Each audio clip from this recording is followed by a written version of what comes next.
Hello, RWorld, and welcome back to RWorld Talk. We got a fun one for you today. I'm joined by Mr. Leandro Figueiredo. Welcome. Thank you, sir. How are you? You said that name really well. Oh, well, you know what? I got a little bit of practice right before we started rolling. Why don't we kick this off with a little bit of personality? Why don't you tell us a little bit about yourself? Well, my family comes from the Dominican of the Republics, and our favorite vegetable is the plantain. Okay. It could be sauteed, fried, boiled, baked, and it could be make a delicious breakfast meal called mango, but we'll get to that at a later time. Oh, okay. Yeah. Well, let's talk about you're one of our affiliate members. I want to just start by asking you, obviously, how long you've been an affiliate and where you're finding the most value with RWorld as an affiliate member. Man, so we joined RWorld about 7 years ago, right before the merge of RAPB GFLR. Okay. Where I have found the most value, so that varies. I would say overall, getting involved within committees. I had the pleasure of being a mentor for the Leadership Academy the last 2 years. So, there's things that you can sponsor all the time. But I think that you get the real most value when you are able to talk to people in a more calmer setting when you're not just saying, hey, my company's X, please use us because we're the best and we sponsored here. Right. So that's kind of... So many people do, and they think that that's networking. Yeah, that's definitely not. But, we need some of those folks. So the ones that are really after real relationships to make us look a little better. Oh, right on. So how do you gauge the value that you're pulling from RWorld and those networking events that we have and the connections and relationships that you're making? So I have a real unorthodox approach when it comes to things because I go more of a feel. Of course, metrics are necessary, but they're not the end all for us. And I gauge them off of, you can meet somebody today and them not be in a position to send you a transaction or an opportunity to build a business relationship for, I don't know, upwards of 2 years. Right. Because it takes sometimes that long to build a relationship. You might go to lunch a couple of times, see them at a couple of events, and there's over 5,000 title companies in the state of Florida. And so how are you different, right? And they really got to get to know you. Sure. Well, just talking about getting to know you, you haven't said the name of your company yet. The name of our company is Performance Title, founded by Christina Figueiredo, my wife. This is year number 18. Oh, wow. As of December, I think, 7th. Yes. Okay. Yeah. So you're not a new kid on the block. No, we're not. So talking about balance for success, you already said that it's the networking for you is very relational. But is it just relational, or do you incorporate any sort of digital technology into keeping those relationships going? I would say 98% of it is relational. Okay. You got to pound the streets. You got to be out there. We service the entire state of Florida, but we're actively in RWorld, in the Tri-County area of Broward, Palm Beach, and St. Lucie. So sometimes I'll be in an event in St. Lucie, and I live in Broward, right? So St. Lucie's a solid hour and a half when everybody else is not on the road. So, you really, sometimes you'll have a day where you plan it being around there a full day, and you'll have a coffee appointment, you'll have a lunch appointment, you'll have a coffee appointment in the afternoon. Right. And then you round it out with an event that was predetermined that day. And, you're talking about 10 hours out on the road. Right. So it's all about, you got to be out there, right? Do we look at things? Of course. We look at how many closings we have per month. Where are they coming from? Where are we spending money and time, which time also relates to money? Yep. And how are those things providing you a return on investment? My return on investment isn't always looked at what the bottom dollar is, because it takes time to build some of those real relationships. Right. No, it really does. In order to create a relationship with somebody, it's not just about having a coffee and asking for business. Obviously, you're always going to ask for the business, because if you're not going to ask, they're not going to give it to you. Right. But as far as, our affiliates really using the opportunities that they have that, the association presents for them with all the different networking events that we have, the mixers, the mix and mingle, all those sorts of things. What are some tips that you can give to affiliate members that we have in the association on how they really should be trying to cultivate those relationships so that they're meaningful? So that's a good one. Stop asking all the time. Stop asking the first 10 seconds. Yeah, we all know you're amazing, right? As long as you believe it, it's true. It takes time, right? Like, just because you show up, and in many rooms, it's not the owner, right? It's a rep, and that's okay. But they gotta like you, right? And what's cool about you, and there's so many people, they try to keep it business. I like to separate business and personal. All right, dude, or do that. You have to show a little bit of personality. Who are you? What are you about? What are you doing on the weekend? Social media is such an underused platform, used for some of the wrong things, right? Mm-hmm. I like to look at it. I'll navigate social media throughout the day, and next time I see a person is, hey, I saw you and the family went on that new Virgin cruise line. How was it? I'm living vicariously through you. Hey, I saw you guys had a travel soccer tournament. How'd it go? Congratulations on the win. How's that going for you? Talk to people about them. People love talking about themselves. Yeah. So get to know them, right? You have to understand what's going on. Chances are, if you've been in this industry 7 minutes, you have some title relationships, right? So learn how to maybe be somebody's backup quarterback. Hey, you're not using me today. You don't know me today. But maybe over time, I can learn to be your backup quarterback. And if your current starting quarterback happens to break their leg, mess up a file, or you're looking to expand, maybe I can get an opportunity to get on the playing field. Right. You know what I mean? Yeah, and you know what, you talk about quarterback, backup quarterback. I think it's important for every realtor that's listening to understand that you really should have multiple people for sure in your corner. You should have multiple lenders, multiple title people, multiple inspectors. There's going to be a time when somebody's sick, or somebody drops the ball, or somebody's just not a right fit for the customer. Right. And if that customer was only given one choice and they said, you know what, I don't like the person that you gave me, so I went on my own and I went to, $99, just opened up yesterday, whatever company, and they end up having a miserable experience. And it's not just the customer that has the miserable experience. Mm-hmm. You as the realtor are also going to have a miserable experience trying to pick up the pieces for all the shortcomings for the person who your customer just went and hired out of the phone book. Absolutely. I'm a big value type of person. I just aged myself. I said phone book. I remember those. Where's that store? Oh, what's the name of it again? I'm a big value person, right? So find multiple companies that provide a different thing, right? Because your business has different things that it has to offer. So in the deck of playing cards, you have 52 cards. Each one of those cards represents something that you're able to offer. When you're first meeting somebody for the first time, you're not going to offer the 10 things that you can give. You have to find out about them and see what of those 52 things applies, or maybe you could give them the top 3. One of the biggest tips that I can give is you have to know your audience. You have to know your audience. Don't promise things that you can't deliver.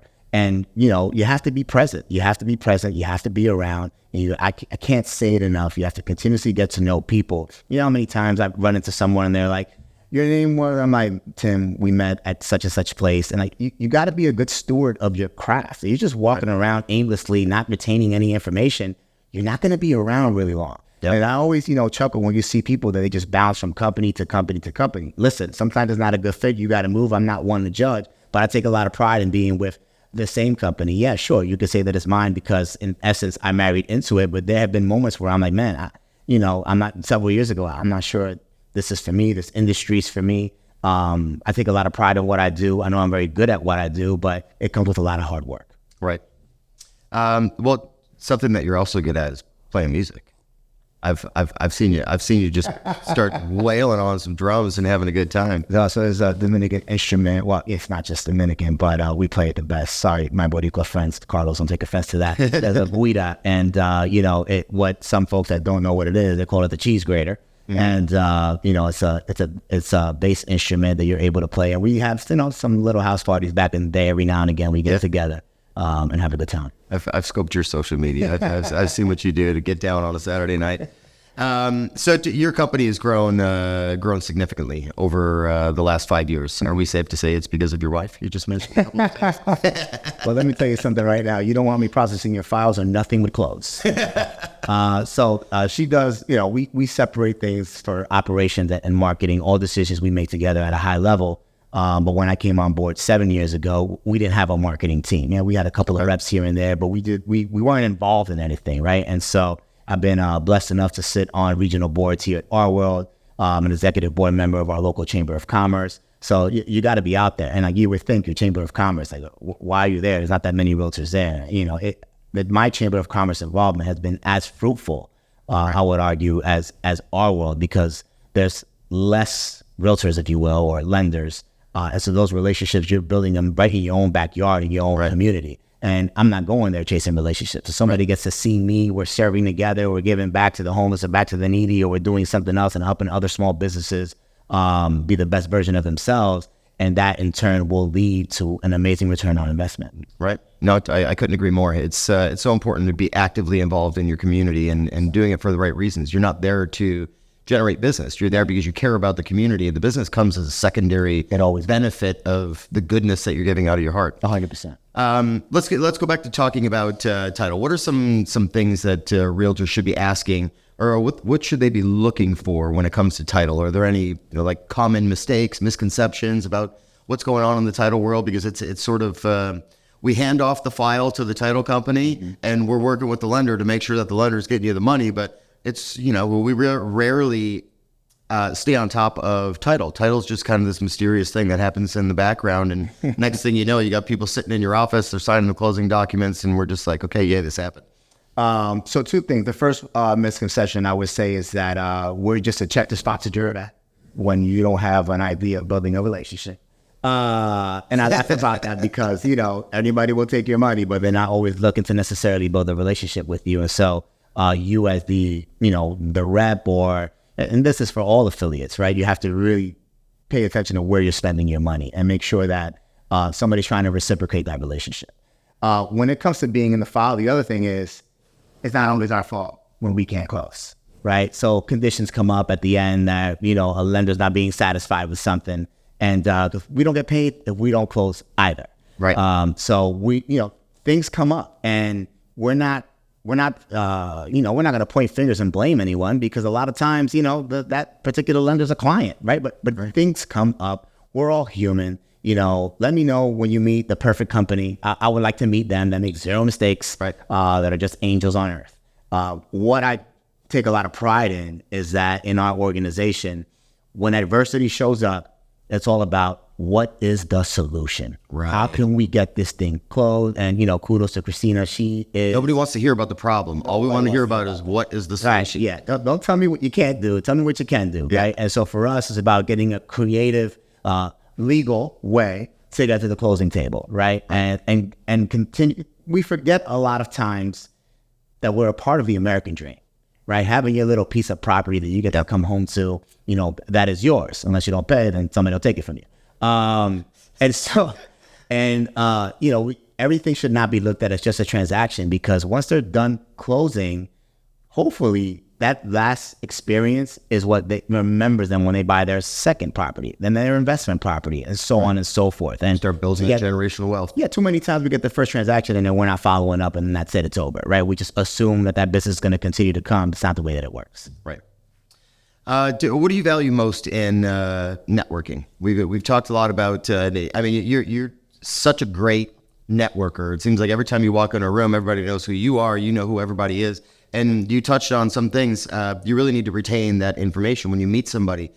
You've got to come up with ways when you're networking. You have to come up with ways to remember who it is you're talking to, and something important about them, like something striking about them that is going to sit in your mind, so that way you have something that you can start a conversation with the next time you see them. But talking about networking, what do you value most? Is it new business and leads, or is it how people really shape and impact your life? Because you're one of those people that wants to create a true relationship. You're not doing it just so that you get another title deal. Yeah. So when I first started, I was scared to death, believe it or not. I was scared. Yeah. You walk into a room, it's intimidating. Yeah. There's a bunch of other people that do what I do. You don't come off that way. Yeah. Well, it takes time to get here. Takes time to get here. And, and figuring out what ways you don't want to be, what you don't. I remember being at a networking event. It was at my Chamber of Commerce, and it was a breakfast, and I was mid-conversation, and there was a gentleman that walked in, and he was a payroll company, and he stuck his business card in the middle of the person and I that were engaging in conversation, and said, "Hey, just want to give you my card." And I said, "No way. Thank you. I'll make sure that nobody that I know ever uses your payroll." Right? Because it's just a certain level of way that we should be behaving. Right. People have their opinions of what they think. At the end of the day, I got you my card. Okay, if that's what you think is going to work, God bless you. But I don't agree with that. So I had to learn that we're just all people, man. Like, nobody's bigger than anybody else. I don't care if you sell 100 homes. I don't care what's in your bank account. You are an individual. I care about how you treat me, right? I have 8 people to worry about that are employees of ours. And when I leave my home every day, I got to make sure I'm doing the right thing that gives them an amazing life, that they enjoy coming to work, and that provides business for them to be employed. Right. So what I value the most is having good conversations. I don't care if there's 50 people at a networking event. I want 3 good conversations, right? 3 good conversations that allows me some good follow-up, because a real conversation is going to take a solid 10 or 15 minutes, right? If you're asking the right questions. If you're just like, hey, what brokerage are you with? Who do you use? You know, all those things. I'm not talking about that. I often don't talk about any business. I want to get to know you, because when I see you the next time, I get to bring up those things. Immediately friend request you on social media. I'm not immediately hitting you up to get a coffee or lunch. Those things take time, because guess what? Every other title company you're meeting is going to do that as well. Right. So how long do you wait before you tag somebody, or not tag somebody, but send somebody a friend request? Do you do it right away as soon as you leave the event?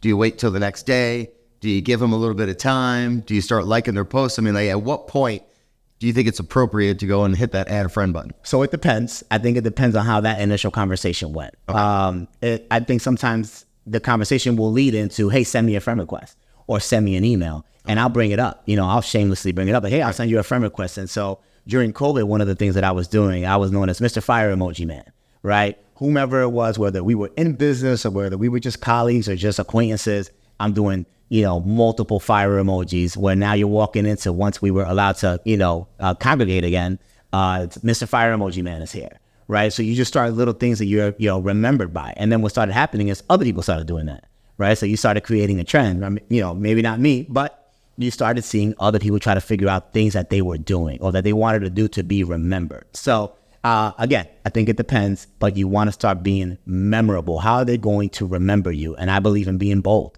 right? Because outside of that, who are you? You're going to remember somebody when they're bold, that's for sure.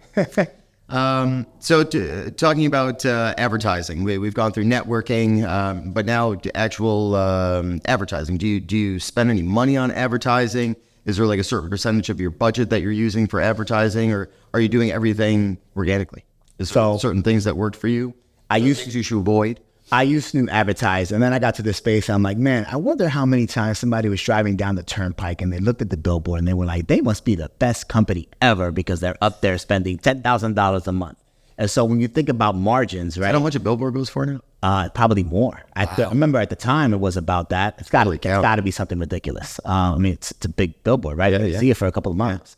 And I'm like, well, what are the chances, right? And it's a numbers game. And in the 18 years of Performance Title existence, we have had one person Google us, show up and walk into the office and say, I Googled you guys. I was looking for a title company. And she's still a client to this day, but that only happened about 5 years ago. Wow.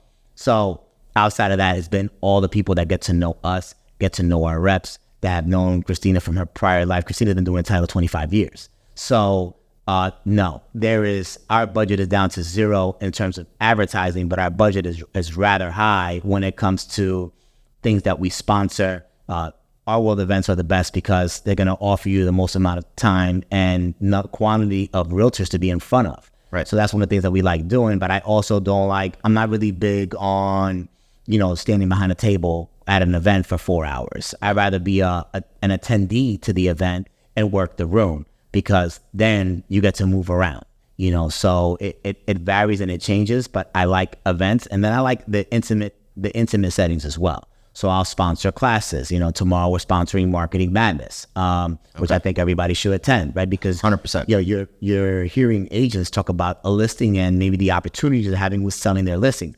We have to get better at helping other people get better in their business. 100%. Because if they're going to remember you when they didn't have anything to give, right? And then the idea is that you were there for me. I've obtained business this year on files that we were not a part of, that we were having conversations at 8 p.m. and on the weekends, right? I donated that time. I was just planting a seed. The idea is you were there for me when I had nothing to give you. I have something to give you now. Thank you for what you already did. That's a different return on investment. That didn't cost me anything. It cost me my time. So I don't mind taking that phone call when I'm at the baseball field training with my son. It's 5 minutes. And my mindset changed. It used to annoy me. I hate when these agents are calling me after hours and on the weekends. We love to call after hours. And so, and what my aha moment from Christina was, who would you rather than call? And how long is the phone call? And I'm like, oh, wow, I'm an idiot. Because it's never more than 5 minutes. I mean, even if it's an active file, nothing can be done today. We're taking some information, we're downloading what's going on, and in the morning, we're going to have the members of our organization give them a call and reach out. mindset, man. It's amazing what happens when you grow up. Yeah, right. I'm still growing, That's but a big aha moment. So sticking on advertising, I see a lot of you on social media. I see a lot of you. I see the fire emoji comments all over the place, but I see you on social media. I don't necessarily see a lot of performance titled a business on social media. Is that intentional? yes. Okay. A company's a company. We are the company. If Performance Title closed down tomorrow, who would know? They would know it because of us, right? Let's say you want to sell the company one day. You're not selling copiers. You're selling the relationships that you have. Right. If we decide to retire tomorrow, people are gonna say, well, I guess we're gonna have to entertain other companies to give our business to, right? So it's all about the relationship. It's again, I cannot stress that enough. Many people say they want a relationship, few build them, right? They just hope that they happen on their own or by chance. So it's intentional because the people that do the work are the ones that are the company. That's why I take a lot of pride in my holiday party and telling the people that work for us, hey, we kind of need all of you to be there, because this is that one time of year when the people that embark on this journey of a mutually beneficial relationship with us in terms of business get to meet you guys, the ones doing the work, the ones that are getting their deals closed. That's why it's really all about the individuals. Okay. So we've taken away some good nuggets here today. We've got be intentional, be consistent, and make sure that you're building the relationships. We're not just throwing money at people and 5-second handshake and think that people are going to start sending you business. You really have to take the time to nurture that relationship, because we're realtors. This is a relationship-based business for us. And you're taking a key out of our playbook and running with it, with having real intentional conversation and building great relationships. And I love that I've got a relationship with you. Hopefully I can start sending you some business soon. Hey. And Great. I'm going to ask you one last question. I know that you're a busy guy. You're going to get back to it and go do your thing. But why don't you tell us about a Florida gem? We ask this question of everybody that's on the podcast.